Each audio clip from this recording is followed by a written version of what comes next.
Hey everyone, today I'm showing you how to add skins into Fortnite using methods. The methods that we're going to be using is called Fortnite tools, which I'm about to show you. Hold on, let me just go. You could copy this link. Oh, sorry, hold on, let me move this link. This link is provided for Fortnite users to claim their token, like the V-Bucks thing, but you have to log in first. So copy this.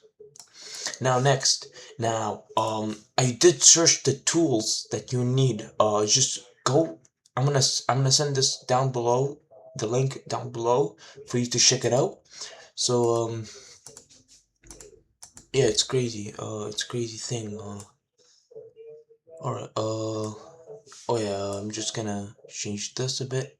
Let the change angle be like. Feel okay. Okay. Okay. So I found this. This is the exe you need to download. And after this, you click on this. You click on this. Click one time only. So it's gonna take you to this page. This is the page you need to link. This is the page. So it said skin folder path. The directory where skin folders are saved, and that's it. That's it for today's video. If you found this helpful, please sub, like, and share, and I'm out.